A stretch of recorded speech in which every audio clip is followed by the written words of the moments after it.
بسم اللہ الرحمن الرحیم۔ السلام علیکم۔ آپ دیکھ رہے ہیں علم عالم ود عباسی۔ آج ہم حدیث نمبر 270 سے کچھ آگے پڑھتے ہیں، اس بارے میں کہ جس نے خوشبو لگائی پھر غسل کیا اور خوشبو کا اثر اب بھی باقی رہا۔ ہم سے ابو نعمان نے بیان کیا، کہا ہم سے ابو عوانہ نے ابراہیم بن محمد بن منتشر کے بارے سے، اور وہ اپنے والد سے، کہا میں نے عائشہ رضی اللہ تعالیٰ عنہ سے پوچھا اور ان سے ابن عمر رضی اللہ تعالیٰ عنہ کے اس قول کا ذکر کیا کہ میں اسے گوارا نہیں کر سکتا کہ میں احرام باندھوں اور خوشبو میرے جسم سے مہک رہی ہو۔ تو عائشہ رضی اللہ تعالیٰ عنہ نے فرمایا، میں نے خود نبی کریم صلی اللہ علیہ وآلہ وسلم کو خوشبو لگائی اور پھر آپ اپنے تمام ازواج کے پاس گئے اور اس کے بعد احرام باندھا۔ حدیث نمبر 271 ہے اس بارے میں کہ جس نے خوشبو لگائی پھر غسل کیا اور خوشبو کا اثر اب بھی باقی رہا۔ ہم سے آدم بن ابی ایاس نے بیان کیا، کہا ہم سے شائبہ نے حدیث بیان کی، کہا ہم سے حکم نے ابراہیم کے واسطے سے، وہ اسود سے، وہ عائشہ رضی اللہ تعالیٰ عنہ سے، آپ نے فرمایا گویا کہ میں نبی کریم صلی اللہ علیہ وآلہ وسلم کی مانگ میں خوشبو کی چمک دیکھ رہی ہوں، اس حال میں کہ آپ صلی اللہ علیہ وآلہ وسلم احرام باندھے ہوئے ہیں۔ حدیث نمبر 272 ہے بالوں کا خلال کرنا، اور جب یقین ہو جائے کہ کھال تر ہو گئی تو اس پر پانی بہا دینا جائز ہے۔ ہم سے عبدان نے بیان کیا، انہوں نے کہا ہم سے عبداللہ نے بیان کیا، انہوں نے کہا ہم سے ہشام بن عروہ نے بیان کیا، انہوں نے اپنے والد کے حوالے سے کہ ام المؤمنین عائشہ صدیقہ رضی اللہ تعالیٰ عنہ نے فرمایا کہ رسول اللہ صلی اللہ علیہ وآلہ وسلم جنابت کا غسل کرتے تو پہلے اپنے ہاتھوں کو دھوتے اور نماز کی طرح وضو کرتے، پھر غسل کرتے، پھر اپنے ہاتھوں سے بالوں کا خلال کرتے،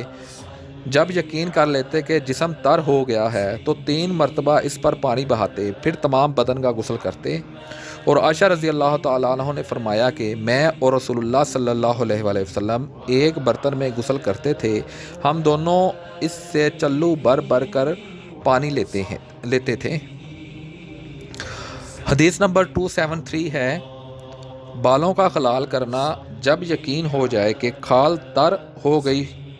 تو اس پر پانی بہا دینا جائز ہے۔ اور عائشہ رضی اللہ تعالیٰ عنہ نے فرمایا کہ میں اور رسول اللہ صلی اللہ علیہ وآلہ وسلم ایک برتن میں غسل کرتے تھے، جب دونوں اس سے چلو بھر بھر کر پانی لیتے تھے، ہم دونوں اس سے چلو بھر بھر کر پانی لیتے تھے۔ حدیث نمبر 274 ہے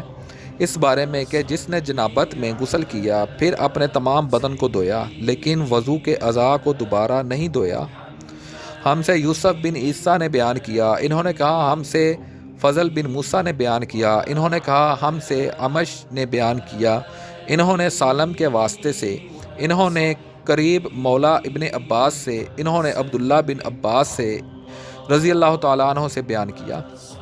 انہوں نے ام المؤمنین میمونہ رضی اللہ تعالیٰ عنہ سے بیان کیا، انہوں نے فرمایا کہ رسول اللہ صلی اللہ علیہ وآلہ وسلم نے غسل جنابت کے لیے پانی رکھا،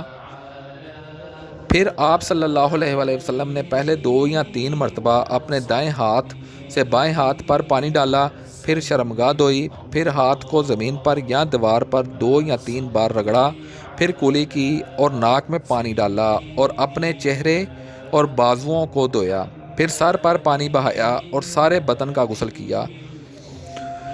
پھر اپنی جگہ سے سرک کر پاؤں دھوئے۔ میمونہ رضی اللہ تعالیٰ عنہ نے فرمایا کہ میں ایک کپڑا لائی تو آپ صلی اللہ علیہ وآلہ وسلم نے اسے نہیں لیا اور ہاتھوں ہی سے پانی جھاڑنے لگے۔